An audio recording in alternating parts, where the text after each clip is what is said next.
be daylight savings, I guess, for those of you guys in North America. It's MrScaryMuffin here with the thoughts, talks, and Titanfall #2. I don't know how many I'm gonna do of these coming up, but maybe at least one more. I do have one more video clip ready handy to do perhaps a review or something like that.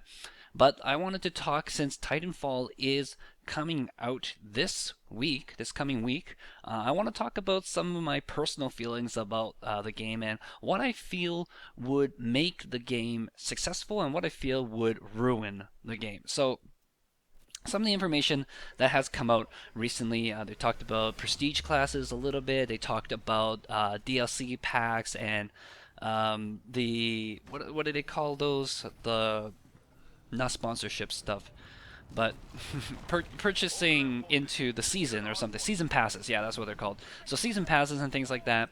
And people have mixed feelings about it. I know it surprised me when I saw the comments saying that, yeah, this is pretty much common for Call of Duty and stuff like that. I'm like, oh, okay. Well, it's common practice, whatever. Season passes, if the price, it depends on the price point, really, and what you get for the price point, I feel. If the price is super high and all you're getting is 3 maps, then maybe I wouldn't be too stoked about it. But then again, I don't actually play that much. That kind of stuff. And as long as you're thinking about it, like if you're playing the regular map, you can still play the game by itself, right? And you get whatever you get from the game if you just don't think about DLC.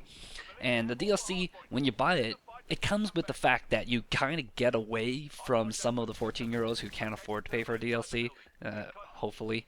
And so maybe that's worth it for some people, kind of stuff. But yeah, DLC not really a big concern of mine. I mean, ideally, I would like to get everything together. Would be nice. The RPG elements, in terms of like prestige classes kind of stuff, it's actually really intriguing to me. I have never done anything like that for Call of Duty because I've never played Call of Duty. So it'll be kind of interesting to see how that goes for me, and maybe I'll get better with aiming and stuff like that as well.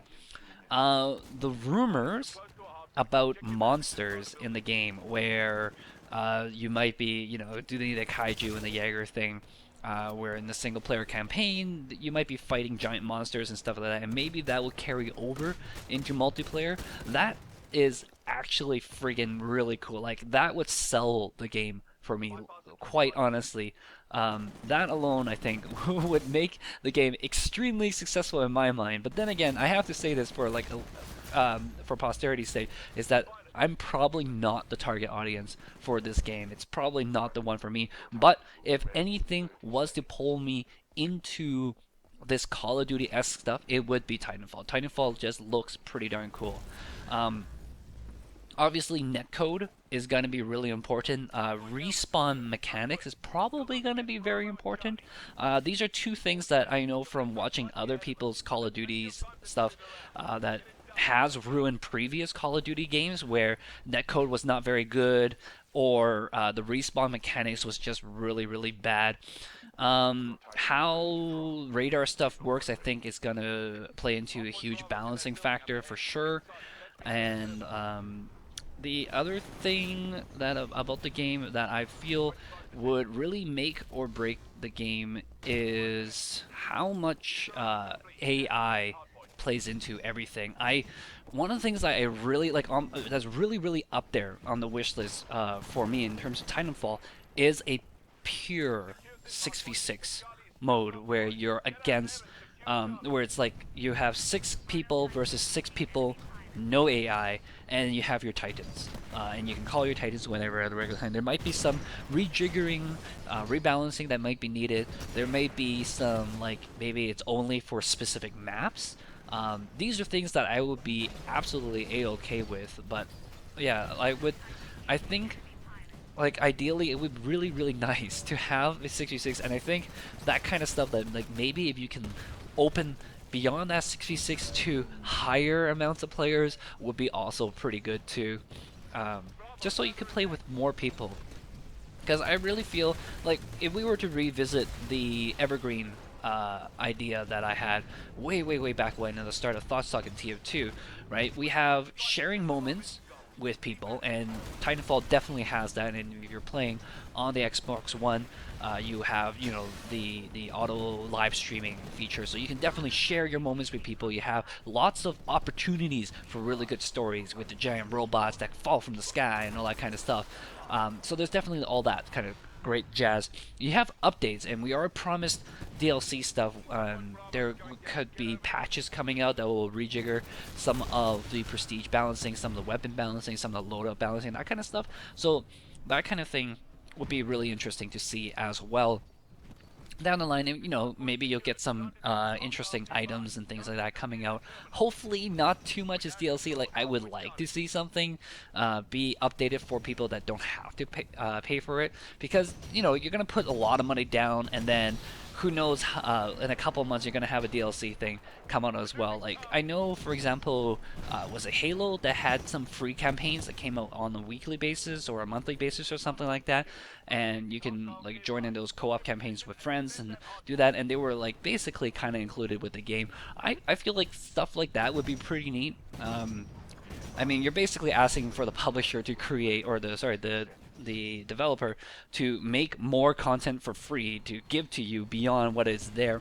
But I would almost even forgive them if it was not an on-disc DLC, but like an on-disc expansion kind of thing. Like, you have stuff ready and they just unlock at regular times. And if people don't have to pay for it to get it, it'll be kind of cool. I don't know, just to kind of make sure that people don't just blow through all of the content in a month span, right? Because I think that's going to be a developer's biggest fear, is that people play it and then after a month they're like, "Whoop, I'm done with this game. Let's move on." Because they want people to stick around. They want people to play the multiplayer. They want people to have experiences, share with other people, and they want people to stick around to buy the DLC stuff. But I feel they need to balance it correctly and have some free updates, or the patches definitely would be free, but have things to keep things interesting, to mix things up, and definitely not have only DLC be that thing, because the problem with DLC is that you have to then make your games like available to both people who don't purchase DLC and people who do purchase DLC, and that just kind of ruins it, because you segregate your own audience base, and it just kind of divides everybody, and you cannibalize the crowd, so that everybody's just kind of playing in separate areas, and it just gets harder and harder, especially if you come up with more and more DLC stuff later on. And if you come up with DLC stuff that can be mixed in, like new weapons or new titans and that kind of stuff, then it might you run the risk of being accused of pay to win. But if it's not a like a significant advantage, then people aren't even gonna buy it, right? Then what's the point of you making it? So there's like this really hard balance that I feel that comes with DLC stuff. But if it's some way that you can mix in new updates with DLC stuff as well as have free updates and DLC stuff, that'd be pretty cool, for sure. So we have updates as one of the things. We have multiplayer that's going to be in there in spades. In order to keep the game fresh, right? You have to be able to play with other people, and I'm hoping that the pairing system will be done well. I'm hoping that leaving the game, abandoning your game kind of stuff would be handled in some way, because I feel, and I know this was a problem with previous Call of Duty games, where people would just abandon the team and they would just leave, and all you're left with is basically one team stomping the other team, and other people will join in partway through the game, sure, but they're going to join in a losing game, and they'll feel very discouraged right off the bat, and it's not going to be a great experience, right? Like, you wait, I don't know, a couple minutes to join the game, and then you join the game partway through, and you are definitely not going to win. You get like maybe 2-3 lives, and then you're out of there, and you're on to the next game. You got to wait for that one to get started, and the waiting period is like it's like 2 minutes almost between rounds, and then you get started, and you go like, oh, so this is why the team was losing, and you really just wanted to play when you join. You really want to just play a little bit, not wait, join a game that's almost done and you're definitely going to lose, and then wait some more, right? And that ended up being like you wait almost 5-6 minutes before you actually start a game that you wanted to play. So that seems like an issue that needs to be resolved, like some way to handle people who abandon the cause partway through.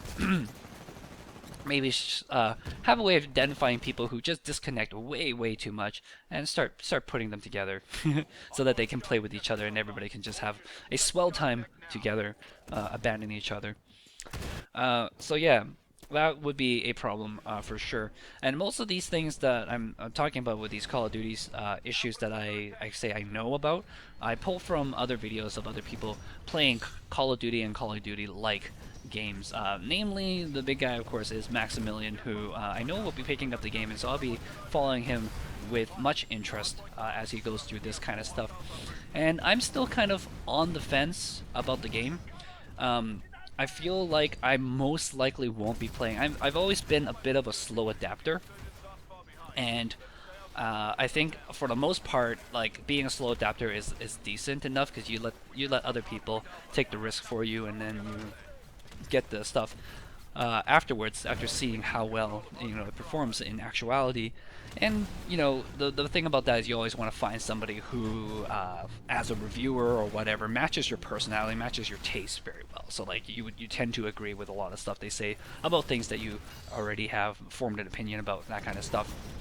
And yeah, I just want to see how well it does and how it looks, and how it handles its first couple of weeks maybe before I hop in. And I know a lot of people are ready to jump in, and I'm so tempted to jump in also just so I can be part of the first group to get in there. And I have, you know, reasonable expectations that the game is going to do extremely well, and it's going to be a fun game. But it's not a question of whether the game is good for me.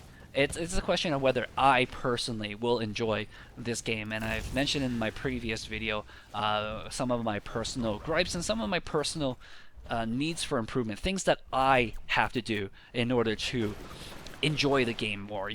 Like I have to work to enjoy the game, and it's not a bad thing. It's just that I'm a bad player. That's basically it. Is that I just need to improve myself, and I don't know if I have time for it. And is one of the other issues too, to put the time and the cash up for. But we'll see how that goes. I think in a couple of weeks after I finish watching other people's videos, I will do a review based on what I see. Probably not on what I play, but we'll see what happens. Maybe I'll end up buying the game anyways.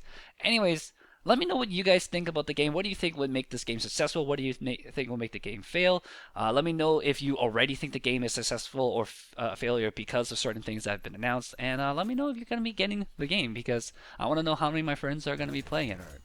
Until next time, guys, thanks for listening. I'll see you guys then. Bye-bye.